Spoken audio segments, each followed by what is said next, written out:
All right, investigators, welcome back to the scene. Today, we're cracking open a cold case that's over 200 million years old, a planetary arson that literally cleared the field for a whole new dynasty. Now, we all pictured the Jurassic as the dinosaurs' golden age, right? But what if I told you they weren't born to rule?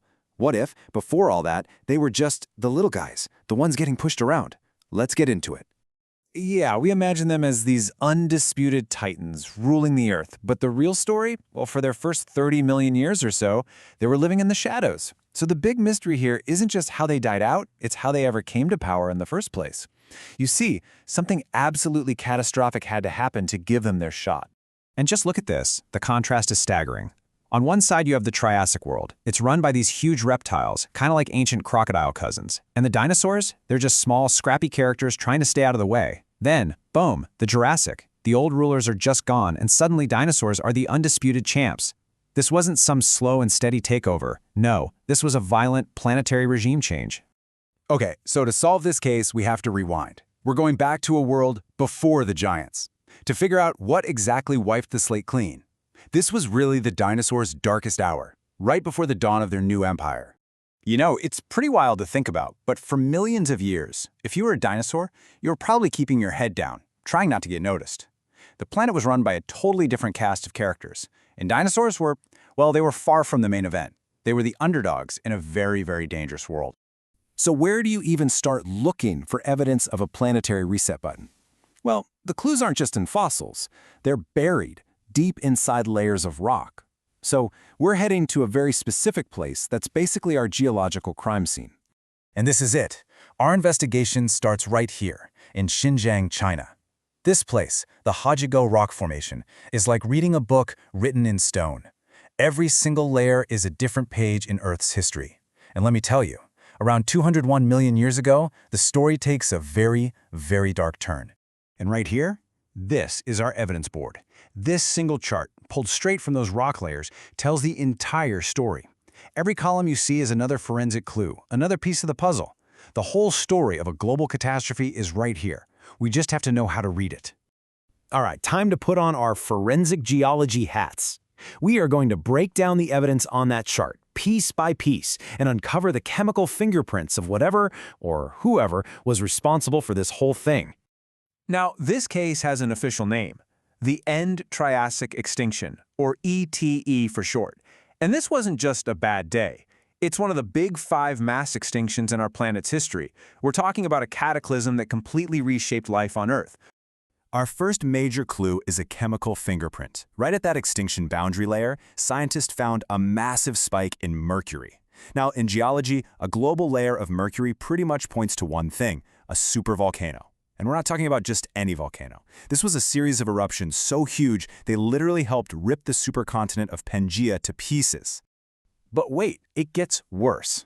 The volcanoes weren't acting alone. Clue number 2 is soot. Yep, locked right there in the rock, scientists found the chemical signature of burned forests. We're talking evidence of global wildfires. The planet was literally on fire. This wasn't just a volcanic eruption, this was a planetary inferno. So we've got volcanoes and we've got fire, but the real murder weapon? It was the climate itself. Just look at this temperature curve. This isn't a simple warming trend. Oh no, it is a brutal, chaotic roller coaster ride. First, all that volcanic ash and sulfur choked the sky, plunging the planet into a deep freeze. Then, the greenhouse gases took over and turned the whole world into an oven. The data actually shows 3 distinct, devastating cold snaps. The planet would freeze over, thaw out just a little bit, and then freeze again even harder. And once that was over, it was followed by a sudden violent swing to extreme heat. It was this 1-2 punch of ice and then fire that most species just could not handle. And just to put this into perspective for you, the most severe of those volcanic winters is estimated to have lasted for 70,000 years. Let that sink in. We're talking about tens of thousands of years of extreme cold followed by a rapid-fire switch to unbearable heat. It's a recipe for an absolute global disaster. So, what happens when you burn a planet and then freeze it for a few millennia? You get a total ecosystem reset. Let's take a look at what the world was like right after all that. A world some scientists have called the planet of weeds.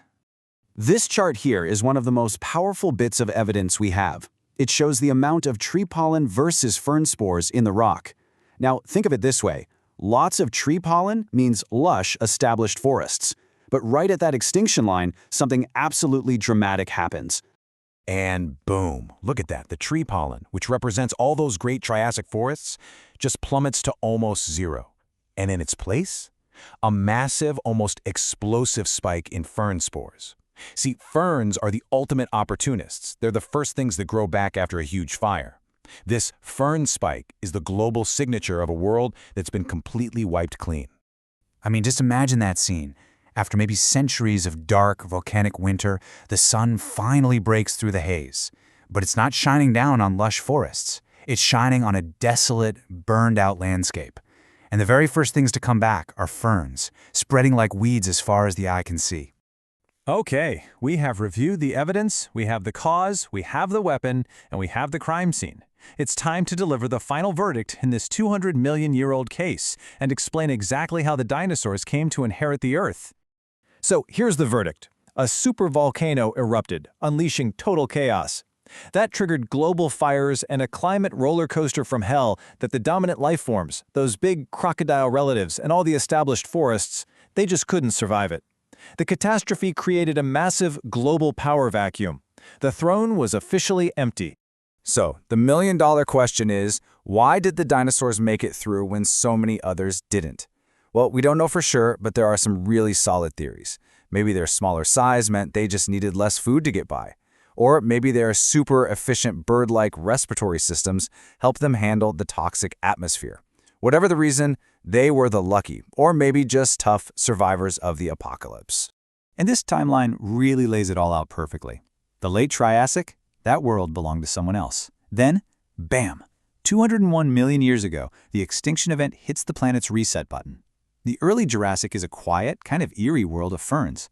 But in that empty world, the surviving dinosaurs saw their chance. With basically no competition, they exploded into all those open roles, growing bigger, diversifying, and setting the stage for their incredible 140-million-year reign. And really, that's the ultimate takeaway from this whole investigation. The rise of the dinosaurs, it wasn't a story of conquest. It was a story of inheritance. They didn't win a war for control of the planet.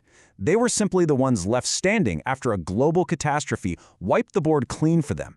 Which leaves us with one last kind of mind-bending thought to chew on. If that supervolcano had never erupted, if that extinction event had never happened, the age of dinosaurs might never have started. They could have just stayed small, background animals forever. Would we even know what a T-Rex was today?